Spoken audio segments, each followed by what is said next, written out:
마태복음 1장 21절에서 25절 말씀까지 제가 저는 성경으로는 신약성경 2페이지입니다. 우리 다 찾으셨으면 저하고 한 절 한 절 교독하시고 마지막 절은 우리 함께 봉독하시겠습니다. 아들을 낳으리니 이름을 예수라 하라. 이는 그가 자기 백성을 그들의 죄에서 구원할 자이시니라 하니라. 이 모든 일이 된 것은 주께서 선지자로 하신 말씀을 이루려 하심이니 이르시되 보라 처녀가 잉태하여 아들을 낳을 것이요 그의 이름은 임마누엘이라 하리라 하셨으니 이를 번역한즉 하나님이 우리와 함께 계시다 하니라. 요셉이 잠에서 깨어 일어나 주의 사자의 공부대로 행하여 그의 아내를 데려왔으나 아들을 낳기까지 동침하지 아니하더니 나음에 이름을 예수라 하니라. 아멘. 우리가 지난주까지는 구약의 말씀을 봤었고 이번 주부터는 저희가 이제 신약의 말씀, 이 신약의 흐름에 관해서 우리 같이 말씀을 나누는 시간들을 갖기를 원합니다. 자, 그렇다면 우리 구약의 흐름부터 한번 정리를 해볼까요? 구약의 구약은 크게 10개의 시대로 저희가 나눌 수가 있었죠. 특별히 역사서의 말씀을 뼈대로 삼아서 이 시대를 저희가 크게는 10개의 시대로 구분을 했습니다. 창조시대, 족장시대, 출애굽 광야시대, 정복시대, 사사시대, 단일왕국시대, 분열왕국시대, 포로시대, 포로귀환시대, 이 침묵시대. 말라기 이후로 예수 그리스도께서 오실 때까지 400년 동안 하나님의 말씀이 없었던 시대를 우리가 이 침묵시대라고 같이 나눴었죠. 침묵시대는 이 세계의 정세의 변화에 따라서 팔레스타인 지방에서도 여러 정치 세력, 종교 세력, 그리고 여러 가지 혼란함이 대두됐던 시대가 바로 이 침묵 시대였습니다. 나라로는 크게는 페르시아 이후로 헬라 제국, 또 이 헬라 제국 중에서 두 왕조인 부틀레미 왕조와 그 다음에 셀류커스 왕조 사이에 끼어 있었죠. 그뿐만 아니라 이 헬라 제국을 이은 로마의 지배를 받고 있던 것이 당시 유대의 모습이었습니다. 자체적으로는 이 마카비안 그리고 하스모니안 왕조가 있었지만 자치정부를 허용을 받았을 뿐이지 완전한 독립국가를 이루지는 못하고 있었죠.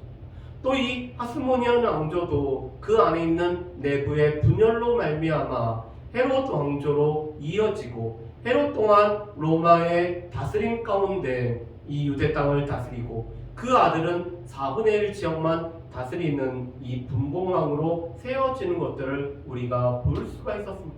그뿐만 아니라 종교적인 이 당파로서 이 백성들의 지지를 얻었고 스스로 분리된 자라고 주장했던 바리새인들, 그에 반해서 자신들은 의로운 자라고 하며 사독의 후예라고 일컬어지는, 그래서 제사장을 비롯한 기득권에 위치했었던 사두개파, 또 광야에서 이 정결한 운동을 일으켰던 SM파가 우리가 있었던 것을 볼 수가 있죠. 그런데 이 400년 동안 정치, 종교적으로 혼란함이 있었기 때문에 그 가운데서는 이 약속하신 엘리야를 하나님께서 보내시고 또 그 엘리야가 주의 길을 예비하는 가운데 메시아가 오실 것을 바라보는 메시아 대망 사상이 펼쳐졌던 것이 침묵 시대였습니다. 언어로는 헬라어로 통일이 되었고 또 로마의 이 안정적인 평화 가운데서 오늘 도로가 정비가 되어지고 법률이 또한 정비가 되어지고 해적이 소탕이 되었기 때문에 복음을 전할 수 있는 여지가 생긴 가운데 때가 찼을 때 예수 그리스도께서 오셨죠. 그래서 우리가 이 신약의 흐름을 보면은 신약의 흐름은 크게는 예수 그리스도의 시대와 또한 성령 시대로 우리가 양분해서 볼 수가 있습니다. 그런데 예수 그리스도의 시대에는 또 세 부분으로 우리가 나눌 수가 있죠. 무엇보다도 공생애 전에 예수 그리스도의 모습, 그리고 또한 공생애의 예수님의 모습, 그리고 마지막 일주일 이 십자가와 부활과 승천에 관련된 시대로 예수 그리스도의 시대를 우리가 살펴볼 수가 있을 것입니다. 특별히 이렇게 쓰여진 말씀이 마태복음의 말씀이죠.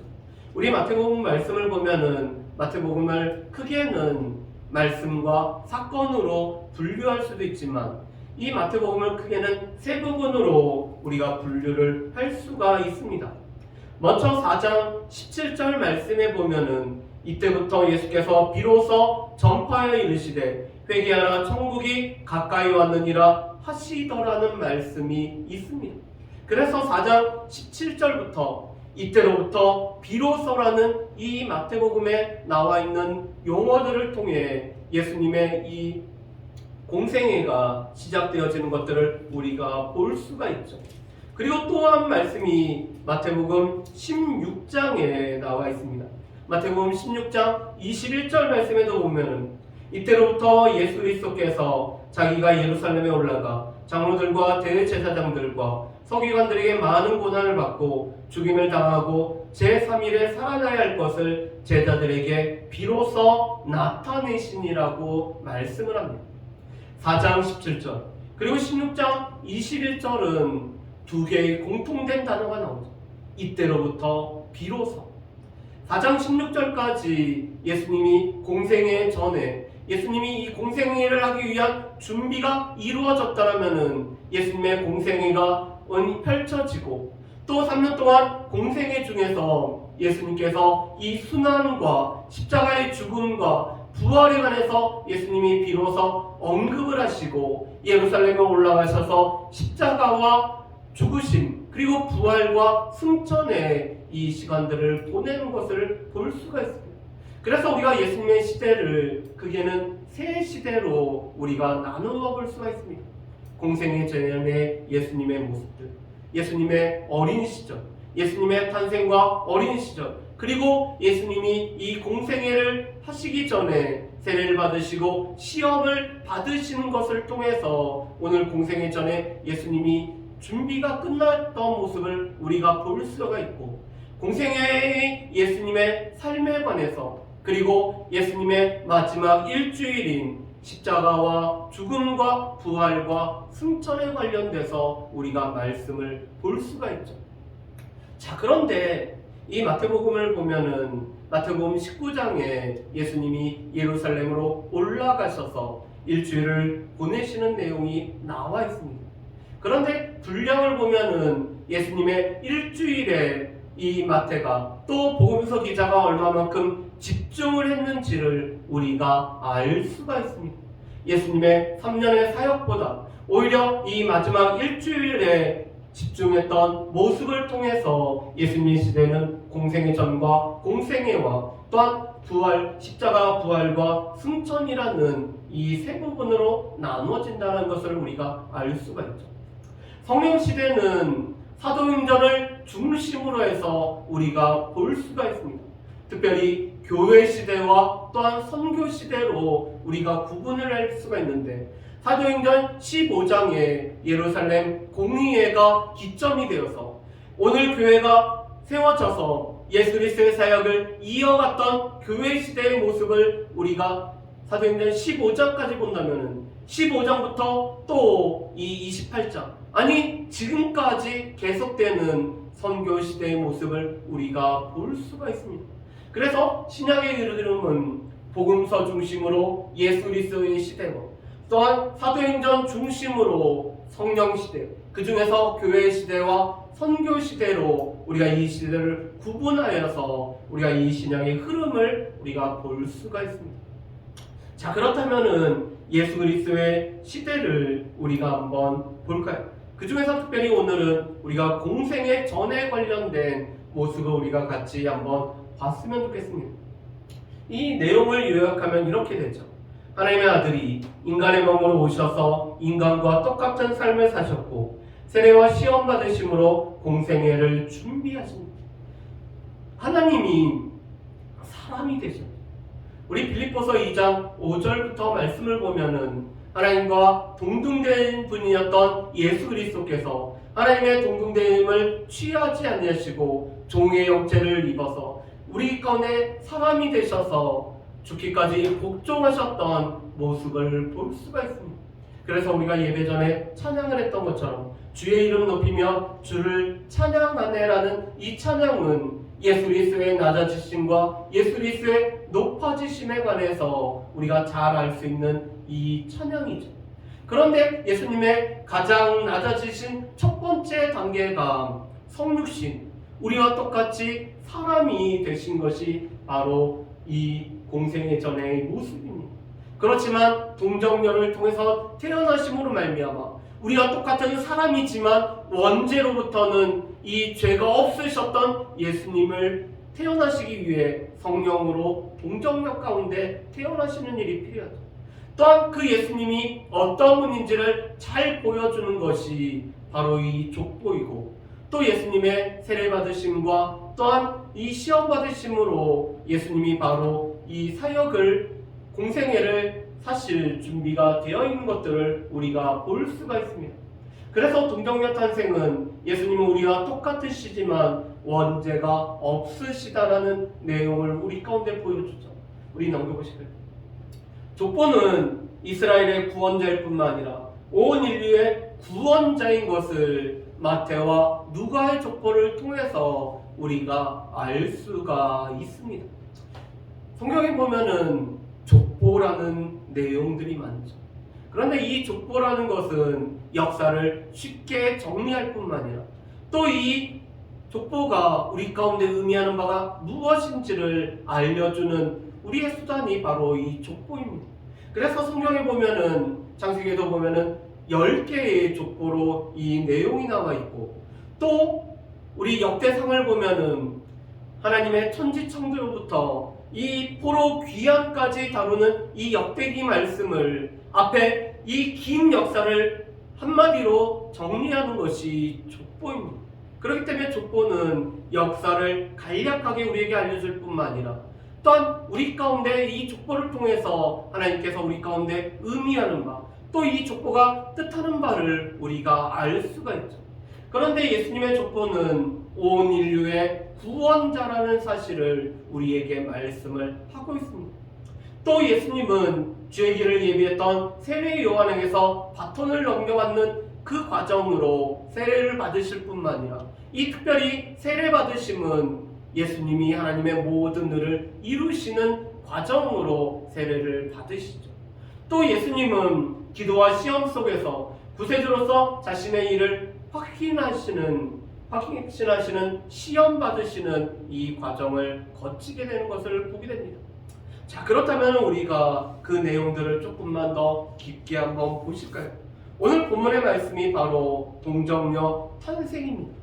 우리 사도신경으로 우리 신앙을 고백하는 가운데 이렇게 고백하죠. 성령으로 잉태하사 동정녀 마리아로 나시며 라고 우리가 고백을 합니다. 성령으로 잉태하심, 그리고 동정녀 마리아를 통해서 태어나심은 예수님이 사람이 되시고 또 죄의 오염으로부터 원죄를 피하시기 위해 예수님은 성령으로 잉태되신 것을 우리가 볼 수가 있습니다.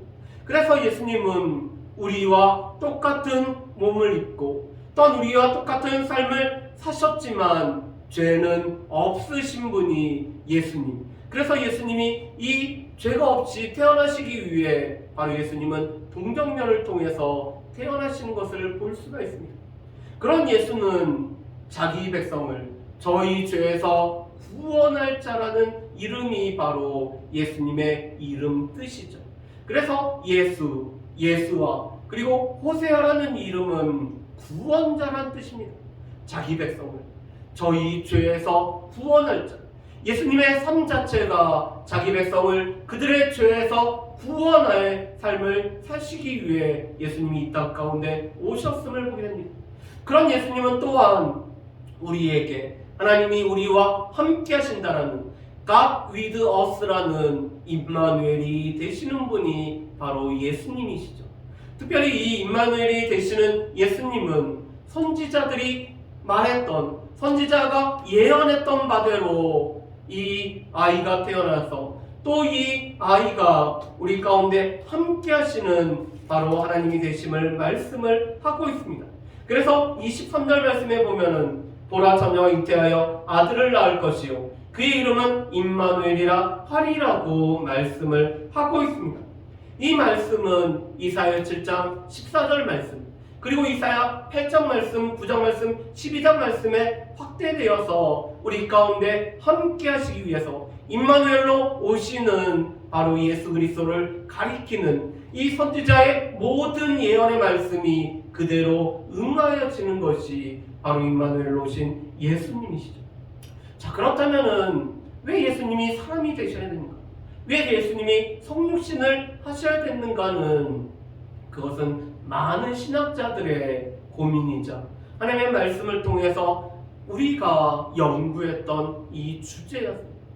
그런데 중세에 한 신학자가 예수님이 성육신하신 이유가 무엇인지에 관해서 그가 깊은 고뇌를 하면서 하나님의 말씀을 읽으면서 왜 예수님이 성육신을 꼭 하셔야 됐을까? 왜 예수님이 사람이 되셔야 됐을까를 고민을 하고 있었습니다. 왜냐하면 많은 사람들에게 쉽게 풀어서 설명해 주기 위해 고민을 하고 있었죠. 그런데 자신의 집에 가까이 갔더니 백조 한 마리가 날개를 다친 상태로 자신의 이 집 처마 밑에 깃들여 있는 것이었습니다. 이 신학자는 백조가 불쌍해서 그렇다면 백조를 내가 도와주겠다는 생각을 가지고 백조에게 다가갔습니다. 여러분, 백조가 어떤 반응을 했을까요? 왜 이제 나를 도와주시려 오셨냐라는 이런 반응을 했을까요? 그 다친 이 날개를 보여주면서 이것 좀 고쳐달라고 그렇게 했을까요? 아니면은 이 날개를 하나를 파닥이면서 잘 오셨습니다라고 이 신학자에게 다가갔을까요? 그렇게 됐으면 참 좋았겠는데 백조는 이 신학자가 자신을 도와주려고 고쳐주려고 오는 것을 그는 두려워하면서 오히려 이 신학자를 피해서 이 부러진 날개 가운데 도망치려고 애를 썼습니다. 신학자가 거기서 깨달았죠. 내가 만약에 백조였다면, 같은 백조였다면 말도 통하고 또 내 생각도 전해지고 내가 왜 왔는지에 관해서 이야기해 줄 수 있으면은 이 백조가 나를 피하지 않고 나에게 가까이 왔겠다라는 이런 생각을 하면서 하나님께서 사람이 되셔서 오셨던 이유가 하나님이 하나님으로 우리에게 오면은 우리가 그 하나님 앞에 가까이 가는 것이 아니라 아담처럼 우리의 죄로 말미암아 하나님을 피하여 숨어버리는 우리의 모습을 이 신학자가 생각했다. 죄 있는 우리로서는 하나님 앞에 나아갈 수가 없죠. 우리 하나님 앞에 가까이 갈 수가 없습니다. 우리 시내산에 언약을 맺을 때 하나님께서 시내산에 임재하셨을 때 백성들은 하나님께서 직접 말씀하시기를 그들은 원하지 않습니다. 그래서 모세에게 이렇게 얘기하죠. 모세, 당신이 우리에게 하나님의 말씀을 우리에게 전해주시고 우리 하나님의 말씀을 그대로 듣지 않게 해달라고 요청을 합니다. 왜 그럴까요? 죄 있는 인생, 죄 있는 인간이 하나님을 직접 대면해서는 살아갈 수가 없기 때문이죠.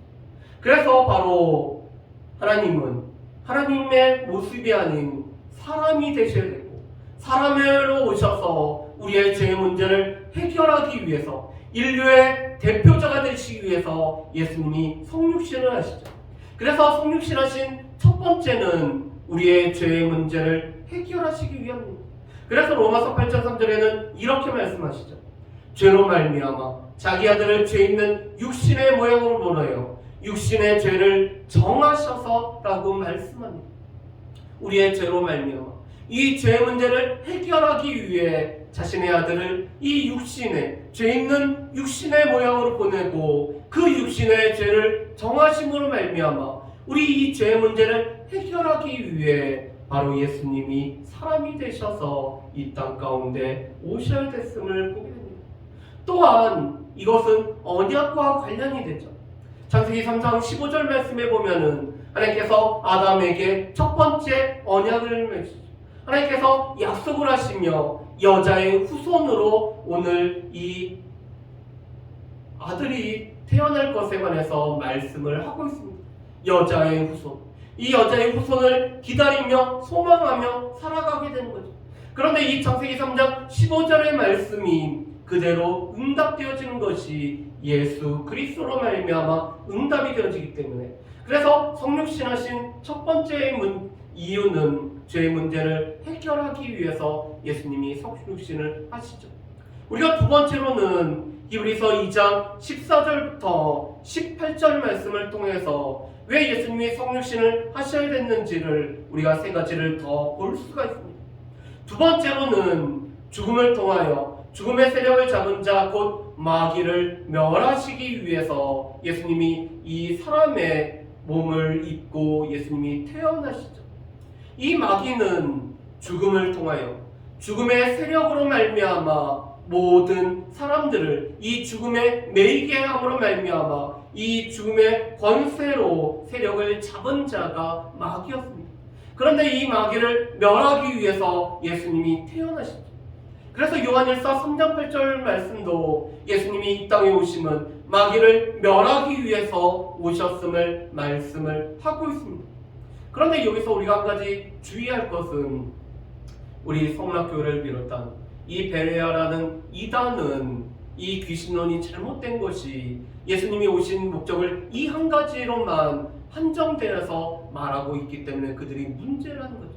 예수님이 이 땅에 오신 것은 우리의 죄의 문제를 해결하고 우리의 또한 이 연약함을 예수님이 대하시고 또한 우리의 연약함을 짊어지시고 우리를 자유케 하기 위해서 오셨는데, 그 자유케 하시기 위해서 오셨던 이유 중에 하나가 바로 이 사단을, 이 죽음을 잡은 자, 이 마귀를 멸하시기 위해서 오셨는데, 그들은 이 마귀를 멸하시기 위해서만 왔다라가는 이 잘못된 이 귀신론을 가지고 있기 때문에 그들이 이단으로 정죄를 받고 있는 거죠. 예수님이 오셨던 이유 중에 하나이지만 이게 전체를 대표하는 이유는 아니라는 사실을 우리는 기억을 해야 될 것입니다. 그래서 예수님은 이 종로를 타는 우리를 놓아주시기 위해서 예수님이 이 땅 가운데 오시게 되죠. 이 마귀, 죽음으로 말미암아 권세를 부르는 자, 우리는 이 죽음을 두려워하기 때문에 일평생 마귀의 종로를 타고 마귀의 자식으로 살았지만 우리를 놓아주시기 위해서 예수님이 이 땅에 사람이 되셔서 오시는 것을 볼 수가 있습니다. 세 번째로는 예수님이 시험을 받아 고난을 당하셨기 때문에 시험 받는 자를 능히 도우실 수 있음을 말씀하시죠. 특별히 2장 17절에는 예수님이 우리의 대제사장이 되셔서 대제사장이신 예수님이 제물로 자신의 이 육체를 십자가에서 드림으로 말미암아 우리의 이 죄 문제를 해결하셨고, 또한 우리가 똑같은 사람이기 때문에 우리의 연약함을 아시고, 또한 예수님도 시험을 당하셨기 때문에 고난을 아셔서 우리를 능히 도와주시기 위해 이 땅에 사람이 되셔서 오시죠. 그래서 히브리서 4장 15절에서는 그런 예수님은 죄는 없으시다라는 것을 강조해서 말씀을 하고 있습니다. 우리와 똑같은 사람이 되시고 우리와 똑같은 인간이 되시고 우리와 똑같은 삶을 사시고 이 율법 안에서 태어나셔서 이 율법 안에서 자라나시고 이 율법을 완성하심으로 말미암아 우리를 자유케 하기 위해서 예수님이 이 땅에 오셨음을 우리는 기억을 해야 됩니다.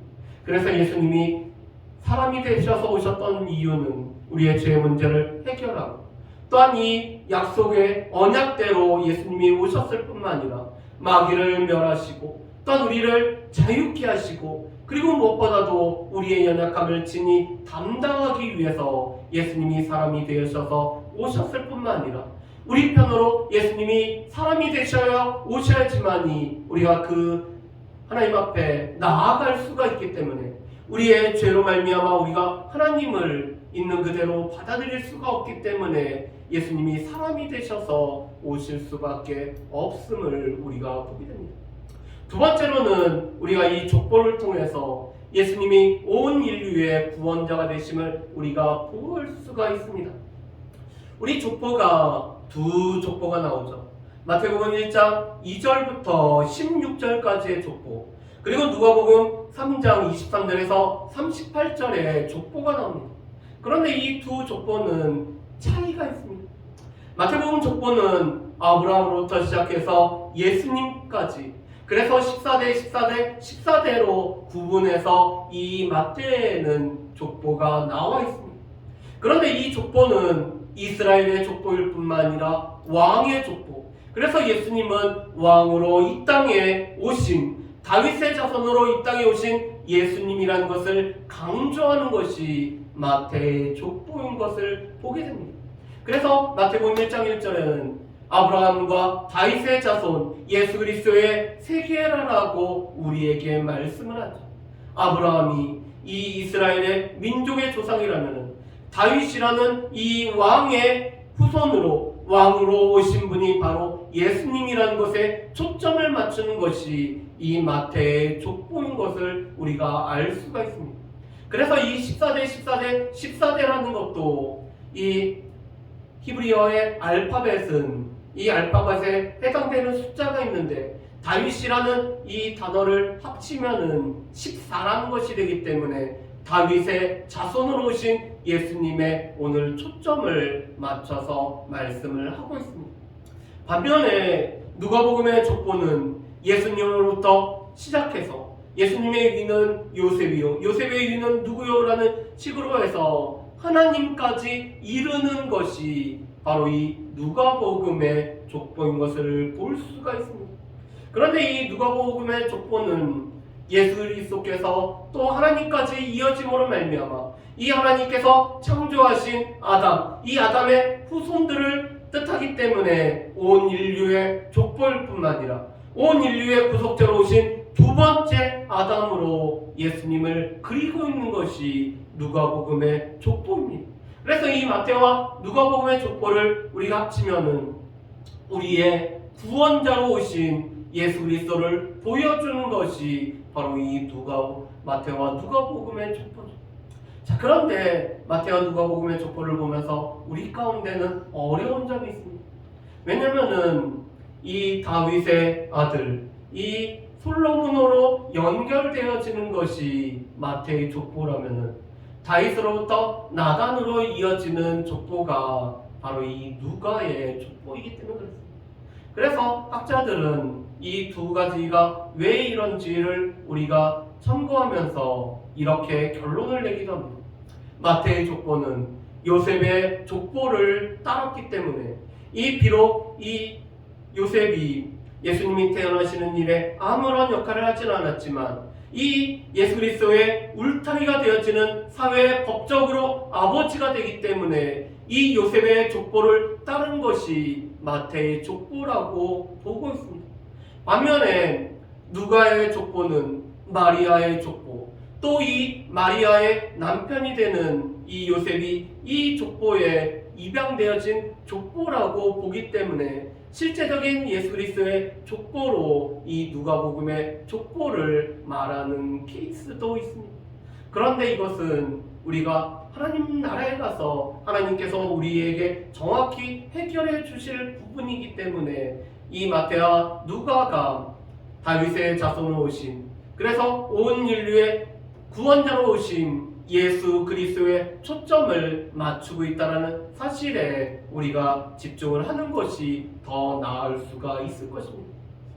세 번째로는 그 예수님께서는 세례를 받으시는 것을 볼 수가 있습니다. 우리 세례 받으심에 관해서 한번 볼까요?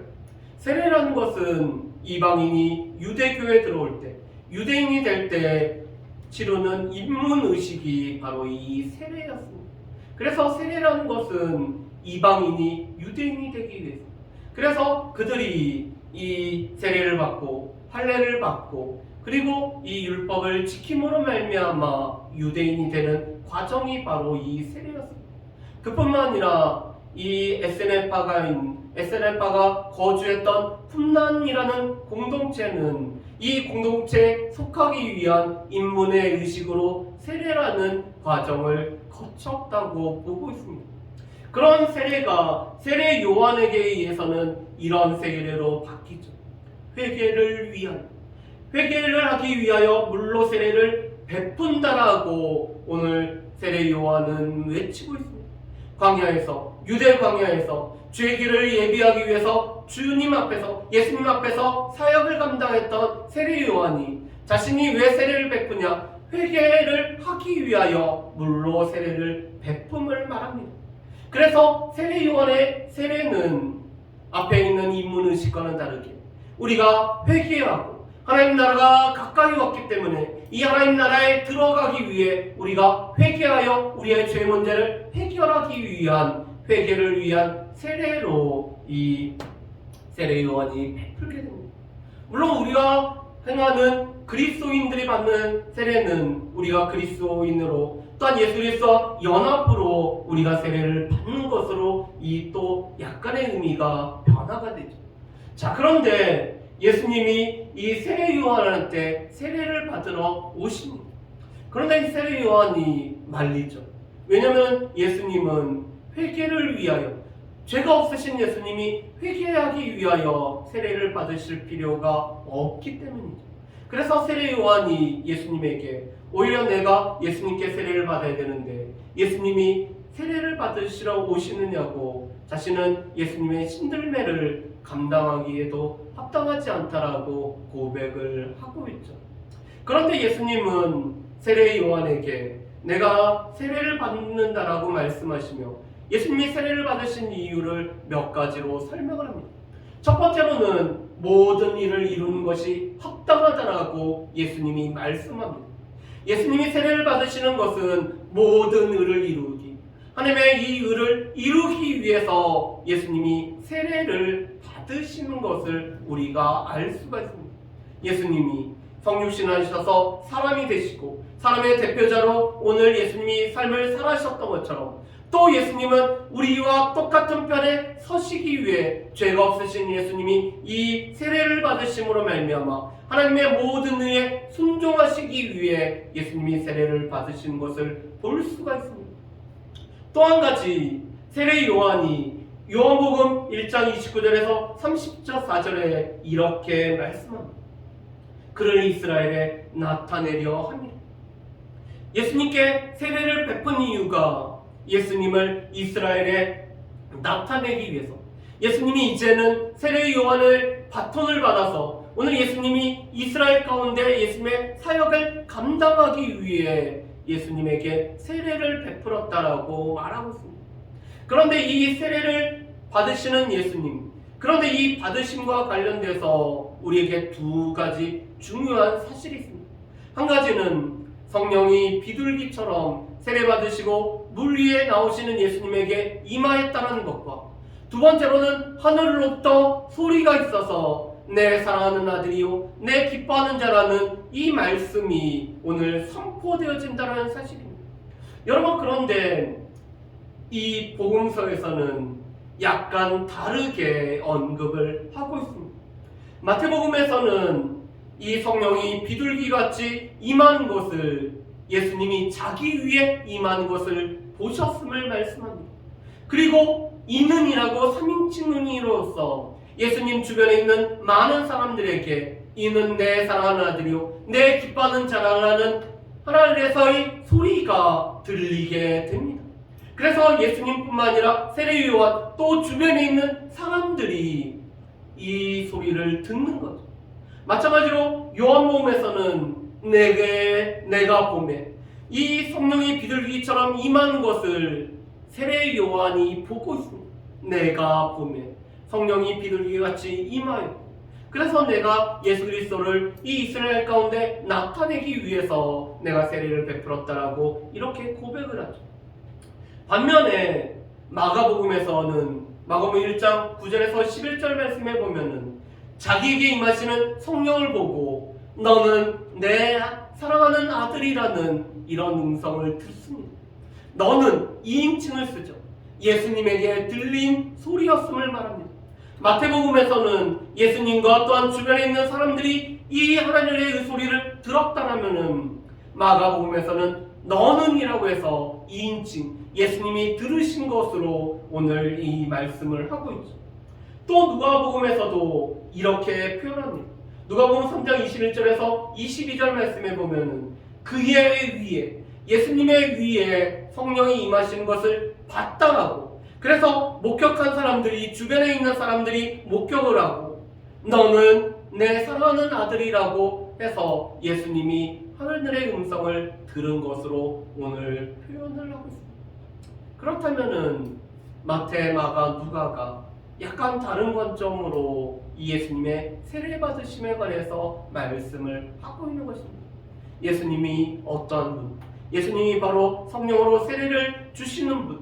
그런 예수님에게 성령이 임하심으로 말미암아 예수님의 공생애가 시작되었음을 예수님 자신이 아시고 또한 주변에 있는 사람들이 알고 세례 요한이 알았다라고 오늘 증거할 뿐만 아니라 또한 하늘의 소리를 들으신 예수님 자신이 바로 하나님의 아들로, 물론 그 전부터 늘 하나님의 아들이심을 늘 기억하고 있었지만 또 이 세례를 통해서 예수님이 하나님의 아들로서 사역을 감당해야 됨을 예수님이 들으실 뿐만 아니라 또한 많은 사람들이 들음으로 말미암아 예수님이 하나님의 아들로서 공생애가 시작되어질 준비가 이루어졌음을 이 세례받으심을 통해서 우리가 알 수가 있습니다. 두 번째로는 예수님이 시험을 받으시죠. 그런데 누가복음은 세례받으심과 시험받으심 사이에 이 족보를 둠으로 말미암아 온 인류의 대표자이신 예수님이 어떻게 순종하시고 또한 시험을 이기신지에 관해서 누가는 우리에게 말씀을 하고 있습니다. 자, 그런데 첫사람 아담은 실패하죠. 이 사단의 유혹을 받아서, 뱀의 유혹을 받아서 선악을 알게 하는 나무의 열매를 먹지 말아야 됨에도 불구하고 먹음직도 하고 보암직도 하고 지혜롭게 할 만큼 탐스러워서 하나님처럼 되고자 하기 때문에 이 선악을 알게 하는 나무의 열매를 먹게 되죠. 그런데 이 말씀은 요한일서 2장 16절에 우리 가운데 있는 육신의 정욕과 안목의 정욕과 이생의 자랑, 이 세상의 것에 관련된 부분들을 우리에게 말씀을 하고 있습니다. 먹음직하다라는 것은 육신의 정욕과 관련되죠. 보암직하다라는 것은 안목의 정욕과 관련됩니다. 지혜롭게 할 만큼 탐스럽기 때문에 많은 사람들에게 자랑하고자 하는 이 이생의 자랑과 연결되어지는 말씀이죠. 그래서 요한일서 2장 16절에는 이렇게 말씀합니다. 이는 세상에 있는 모든 것이 육신의 정욕과 안목의 정욕과 이생의 자랑이니 다 아버지께로부터 온 것이 아니요 세상으로부터 온 것이라고 말씀합니다. 그런데 첫사람 아담은 육신의 정욕과 안목의 정욕과 이생의 자랑에 의해서 이 사단의 유혹, 사단의 시험에 그가 실패하고 말죠. 반면에 예수님은 이 40일 줄이셨을 때 그 줄이신 예수님께 돌이 떡이 되게 하라고 오늘 예수님에게 유혹을 하고 시험을 합니다. 그런데 중요한 것은 이겁니다. 만일 내가 하나님의 아들이거든, 마치 이런 기적을 행해야지만이 내가 하나님의 아들이야, 네가 하나님의 아들이라면 너는 이런 걸 해, 하나님의 아들이기 때문에 이런 걸 할 수 있어라고 이야기를 하고 있습니다. 예수님이 이미 하나님의 아들이심에도 불구하고 이것을 해야만이 마치 하나님의 아들인 것처럼 사단이 시험을 하죠. 그래서 배고프면은 돌을 떡으로 만드는 이 육신의 정욕을 위해서는 이 기적을 행하는 일을 할 것을 이 사단이 시험을 합니다. 그리고 두 번째로는 뛰어내리면은 부딪히지 않게 하리라고 합니다. 천사들이 그 발을 땅에 닿지 않게, 부딪히지 않게 한다라고 하죠. 그런데 이 말씀은 실은 시편 91편 말씀을 이 사단이 하나님의 말씀을 잘못 악용해서 예수님을 시험을 하고 있는 것입니다. 이 시편 91편 말씀은 하나님께서 이스라엘 백성들을 광야 가운데 어떻게 인도하셨는지를 말씀하는 말씀이시지, 바로 하나님이신 예수님이 뛰어내리면은 이 주의 사자가 예수님의 발이 부딪히지 않게 하겠다는 것이 아니었음에도 불구하고 이렇게 시험을 하고 있죠. 그러면서 이 생의 자랑에 관련된 뛰어내야 함에도 불구하고 아무런 일이 없으면 많은 사람들의 주의를 끄는 이 생의 자랑에 관련된 이 유혹을 하고 있습니다. 세 번째가 엎드려 경배하면 천하 열만국을 보여주고 이것을 다 주겠다라고 이야기를 하죠. 그런데 경배할 분은 오직 하나님, 주 너희 하나님을 시험하지 말아야 될 뿐만 아니라 또 그 예수님께는 무엇보다도 이 모든 것을 예수님이 이미 권세를 갖고 있기 때문에 이것은 사단이 줄 수 있는 것이 아닌 것을 말합니다. 그런데 모든 것을 보여주고 이 천하만국을 보여주고 이것을 전하면은 주겠다라고 오늘 이 사단이 시험을 하는 것을 보게 됩니다. 예수님 또한 육신의 정욕과 안목의 정욕과 이생의 자랑에 관련된 오늘 이 시험을 예수님이 겪고 있죠. 그런데 이것은 세상의 길입니다. 아담이 실패하고 아담이 따라갔던 세상의 길이었죠. 그런데 예수님은 이 세상의 길이 아니라 십자가의 길, 그리스도의 길을 가기 위해서 말씀으로 이 사단의 시험을 다 물리치고 있습니다.